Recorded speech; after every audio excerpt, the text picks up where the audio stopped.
So God told me that you're my wife. There's not many statements in Christianity and in the church that gets made fun of and that gets looked down upon and just gets memed like this statement. But then I stop and wonder, I just stop and realize and reflect. As opposed to what? What are Christians supposed to say instead of God told me that you're my wife? Because aren't we supposed to be led by God in all our ways? Aren't we supposed to be obedient to the voice of God? Isn't the voice of God supposed to lead us in every area of our lives? Don't we pray for God's direction in everything? So I wonder, if this statement gets made fun of a lot, what are we trying to replace it with? That God did not tell you that you're my wife? And for the women, that God did not tell you that that's your husband and you want to go after that relationship, you want to pursue it? As opposed to what? Since we make fun of this statement a lot, I want to know what's the counter idea. How else are you supposed to live as a Christian? How else are you supposed to navigate finding this person that you're supposed to do life with, ministry with, that your future and your destiny is tied to? How else are you supposed to navigate it and find that person that fits that mold, except God, who made them also, tells you that they're the one for you? And sometimes in God and in the church, we start to rationalize our thoughts and think things don't make sense anymore because of carnality. And the truth is, this thing gets made fun of a lot because I know a lot of people who don't think God should lead you into who you marry. So again, as opposed to what? God told me you're my wife, as opposed to you going on with your normal mind and your natural mind and with your emotions, finding a person? No. God told me you're my wife, and that's okay because God told me what school to go to. God told me what church to attend. God told me what to purchase. And so now this my God who has been leading me all along doesn't just magically stop when I'm about to make the most important decision of my life. Yeah, he told me. So, and again, I do admit that word has been used and abused, and has been used as a form of manipulation. But what do you think? Every good thing is going to be abused. Even God and Christianity and his word gets abused and gets used for people's selfish gains and motives.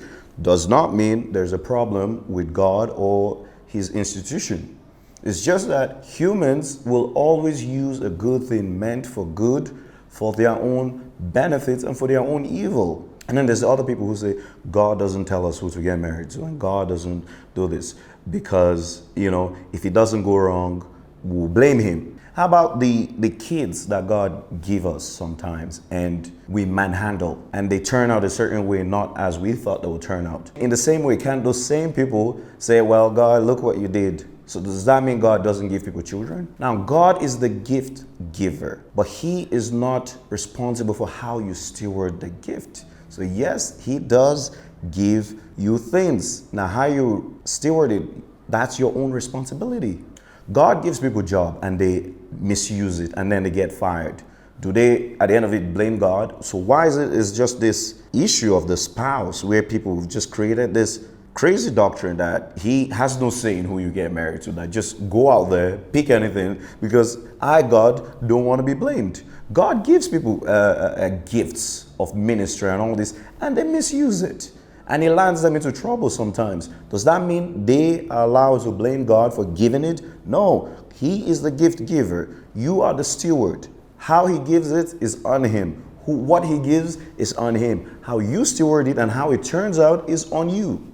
Now, he doesn't stop giving just because he is so concerned about protecting his image, about how if this thing doesn't turn out, oh my God, this guy is going to blame me for giving it. How ridiculous does that sound? And I feel like sometimes it's our own selfish desires and our own carnal desires that come to play when we refuse to believe that God gives us a spouse, that God has a say in who we end up with. Because a lot of the time people want to love who they want to love. People have their spec and they have their preferences and all these things, right? So they get threatened that God may say something or choose something that they don't like, forgetting that God is the giver of all good gifts. Now think about it this way. A father your natural father, when you're about to buy a house, when you're about to purchase a car and all these things, and when you include them, it's such a wonderful time. Like you go to the parking lot and you look at the cars and they help you with the decision making. They tell you what tires are bad, what the hood of the car and all of these things, and the gear and the transmission, all of these things. And the house purchase is such a big time in someone's life, right? You know, you include people, you ask people of their opinions, especially those closest to you. Now, I believe one of the biggest decisions in life is who you get married to.